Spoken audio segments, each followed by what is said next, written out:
Now it's time to be joined by Brandon Marks. You can follow him on Twitter, on X, Brandon Marks R. So Brandon R. Marks. And Brandon, unlike my little stutter step there with your X handle, this is a great weekend of college basketball, and hopefully it doesn't disappoint. You cover college basketball and do it well for the Athletic, and a huge matchup at the Dean Dome this coming weekend with Duke UNC. Before we get into the matchups, man, where does this rank for you in sports when it comes to rivalries? Yeah, it's at least top 3, and it's not 3. To me, I put it right up there with like Red Sox, Yankees, Lakers, Celtics, Auburn, Bama. Like in the college space, I think it's the best rivalry there is for sure. I'm biased, but these games always deliver. The stats about how close it is historically are insane. Like there's no other rivalry that matches up in that sense. And both of these teams, to your point in a sense, are red hot as well. Duke has won 11 of its last 12 games, and UNC, besides its flub at Georgia Tech, depending on how you grade that game, and we'll get into that in a bit, has been red hot as well in ACC play. But want to start off with Tyrese Proctor, just because he seems to be healthy after dealing with that ankle concern at the back end of non-conference play and is scorching hot from 3 over these past 5 games. But what do you think the biggest difference is with Proctor's game, whether it's offensively, defensively, or both, just because he really became and stepped into that floor general role when Duke took another step late last season? Yeah, I think probably the most consequential decision that Jon Scheyer made his first year as a head coach was moving Tyrese Proctor to point guard midway through the season and shifting Jeremy Roach, who was this, experienced junior captain, and moved him more off ball. And that is really what allowed Duke's offense to take off. It allowed Proctor to really take off as well. I think he's one of the better pick and roll guards in the country. And so you mentioned the injury. In the last 5 games, he's finally started to look more like the guy we saw towards the end of last season. When Duke lost to Tennessee in the NCAA tournament, Tyrese Proctor was basically the only guy capable of scoring against Tennessee's defense. And we're finally starting to see him get back to that. He's, shooting like 48% from 3 the last 5 games, averaging almost 17 points a game. Has just been a completely different player than he was before the injury. And I think defensively too, and especially before this UNC game, he's going to be matched up on RJ Davis a lot, and has mentioned how the injury sapped him of some of his change of direction, some of his lateral quickness. So he's back to being one of Duke's better point of attack defenders at the same time. As for UNC, Brandon, they're coming off an upset loss to Georgia Tech on Tuesday. I have harped a little bit about shot selection for this offense and not taking more efficient shots. So just generally speaking, is that loss to Georgia Tech more of just a blip on the radar in your opinion, or were there real concerns coming out of that game? Yeah, I share your concern about the shot selection. I don't know that UNC always feeds the post probably as strongly as it needs to. I don't know that Armando Bacot has been as aggressive as he needs to in calling for the ball either. He's coming off 3 straight single-digit scoring games, which hasn't happened since his freshman year. Kind of crazy to believe. That was like 90 years ago. And, in terms of is this a blip, is this something that you'd be concerned about? At the end of the day, UNC had its worst shooting performance of the season, had one of its worst nights at the free throw line of the season, and lost by 1 point on the road and, didn't get a foul that I thought there was contact on. So, I wouldn't be too concerned about it. I also think Georgia Tech is a little bit better than people give them credit for, but certainly UNC, the change has been on the defensive side of the ball. This is a top 5 defense in the country. They've been one of the best defenses, especially since Christmas time. They've been excellent. Offensively, they do have to get back into more of a rhythm. RJ Davis can't just put on Superman's cape every single game. He needs a little bit more help. So that's what I'm looking for moving forward. And I think Georgia Tech can be a wake up call. And at the defensive end for Duke, I know you were just harping on UNC's defense, but Duke doesn't have that rim protector that we saw last year in Derek Lively that gave Armando Bacot some issues. And Duke sweeping the regular season series going back to last year, like Steven and I mentioned earlier in the podcast. Filipowski, when I was looking at synergy, his post defense is actually much better than I would have anticipated. And you mentioned, Bacot maybe hasn't struggled offensively over the last 3 games, but hasn't demanded the ball, or UNC hasn't gotten him the ball to the extent that they should be. How do you see this matchup playing out between Bacot and Filipowski? Yeah, I think honestly that Duke is probably going to take a page out of its playbook from the Paolo Banchero season, and they're going to go straight at Armando Bacot, and they're going to try and get him on the bench. Both of these teams, as much offensive firepower as they have in the backcourt, I wouldn't say that either one of them is tremendously deep in the front court. For North Carolina, Jalen Washington has certainly come on this season. He's been a lot better, former, top 25, top 30 recruit.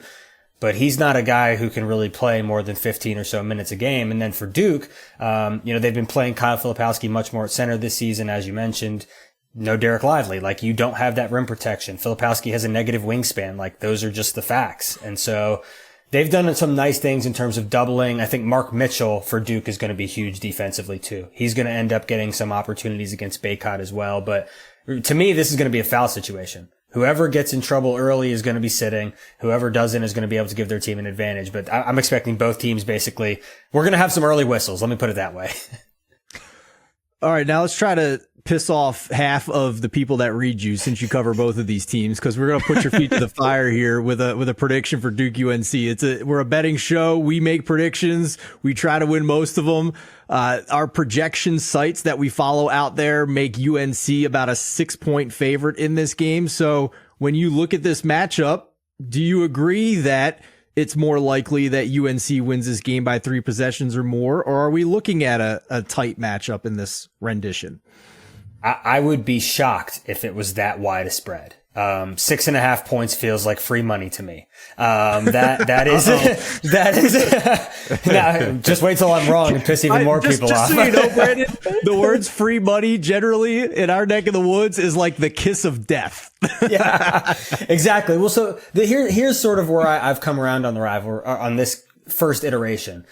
I believe that North Carolina is the better team. I think North Carolina is the best team in the ACC. I think it's a legitimate Final Four contender. I think that defense is capable of giving Duke problems, especially because Duke does not have Duke's margin for error is very thin. It needs all of its guys in the backcourt to all be hitting, all be shooting threes to be really successful.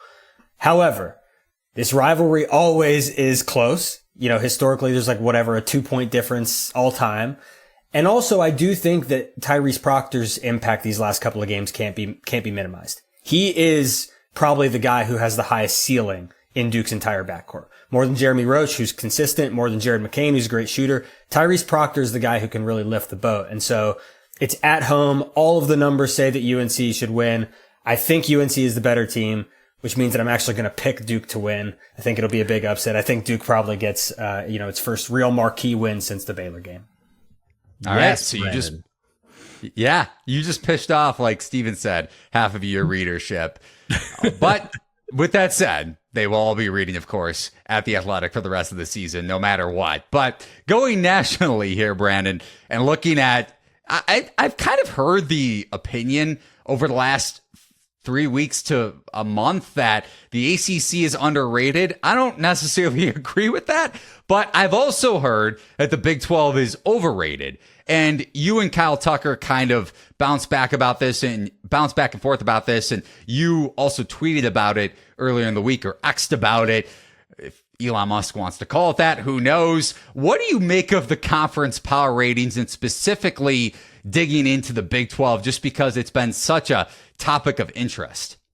Yeah, it's funny you bring this up. UNC's athletic director, Bubba Cunningham, is not only on the selection committee, but he's, the Big 12 is his committee. That's his conference that he's responsible for watching. And so he and I have had some, casual conversations about this because we're both watching a lot of Big 12 basketball this year. And I do think the Big 12 is it probably has the best top to bottom league in the country. I don't think that that's really up for debate. Like, you look at the bottom of the Big Ten, the bottom of the SEC, the bottom of the ACC, and the Pac-12 is like Halloween scary. Like, don't go anywhere near that. However, I knew we were going to talk about this, and so I was looking into the numbers a little bit more, and it is shocking just how poor some of those Big 12 non-conferences have really panned out.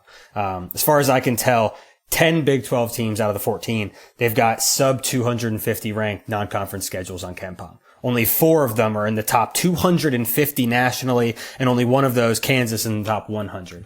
And there are some marquee wins there. Kansas has Kentucky, they've got Tennessee, they've got UConn, but Houston even beat Utah. That's a nice win. Beat Dayton. Those are 2 tournament teams, but it's not a nationally, landscape defining win. And so I do think that to some extent, this is a sentiment I've heard from Bubba, from a lot of coaches, a lot of ACC coaches especially, that the Big 12 has kind of gamed the net system to where they don't necessarily challenge themselves incredibly hard in the non-conference, and then they just beat up on each other in league play. So I think it's the best league in the country, but do I think that it's being put on a little bit more of a pedestal than it probably deserves? Yeah, I do.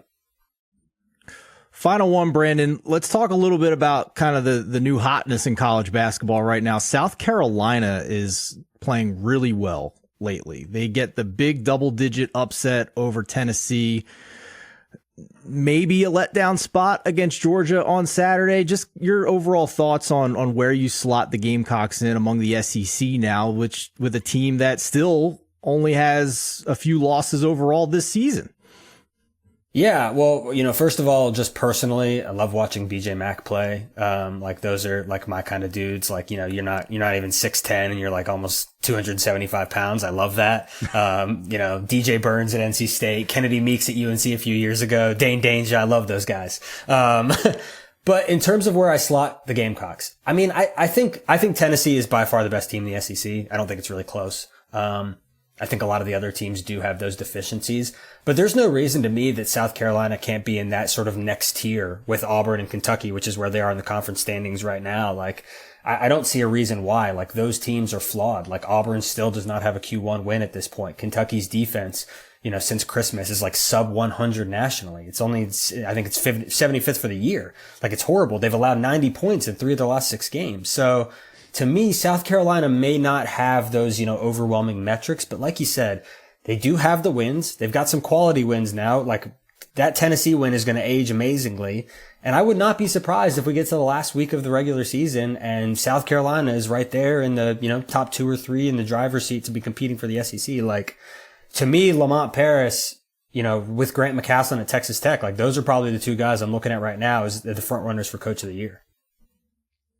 Don't think, Brandon, that I heard you slip in BJ Mack and wasn't thinking about his Wofford days. So there may be a little bit of bias there, but I don't blame you for bringing him up. It's been incredible to watch. Michi Johnson, too, Ohio State transfer, has been pretty consistent, and they play at a slow tempo, and that's exactly what they did to Tennessee, turn that game into a slugfest. But last question for me, really quickly here. You mentioned that Duke maybe free money. And like Steven said, it's not necessarily the best term to use on Gambling X. Luckily for you, you're not in that realm. So I'm also happy for you that you don't have to deal with that. But if you had to pick one upset, and if it's not Duke UNC, assuming that Duke is a dog, which it will be, should be, at the Dean Dome, what's it going to be on Saturday? Yeah, Duke is the one that I think makes the most sense to me just because of the history of the rivalry and how close it's been. I really, that could go either way. And the thing is, with all these top 10 matchups, I don't really know that it's fair calling them dogs in the first place. But the other one, obviously, to me, that kind of stands out is Kentucky, Tennessee. I think that Kentucky is going to be frustrated, like the way that they lost that game last night, blowing a 30-point lead in the last 30 seconds, a 4-point lead in the last 30 seconds, excuse me. That's tough. I think Calipari's going to be upset being at home. I think there's an opportunity for Kentucky here, especially if they're able to get all their guys back. DJ Wagner, get him back, get Justin Edwards back. Having a full complement of players, which is something that you haven't really been able to say about Kentucky so far this season. I think that's another opportunity. If I can't go Duke UNC, I'm probably going there. I'm probably taking the Cats over the Vols. All right, so you heard it here first. 2 locks. Duke No. and Kentucky. Yeah. I'm just kidding. We're not going to do that to Brandon, but he is Brandon Marks. You can follow him on X, Brandon R. Marks. Got it right this time. Covering college basketball for The Athletic. Really appreciate the time, and good luck at the Dean Dome, man. At least you don't have to be involved with the Cameron Crazies. But then again, it's not like you're pissing off Duke fans, so I can do it for you. I'll piss off Duke fans for you. Yeah, I piss them both off plenty, but I appreciate you guys, and Saturday should be a good one. I'm jealous. Hopefully you guys will get to park on the couch and enjoy it all.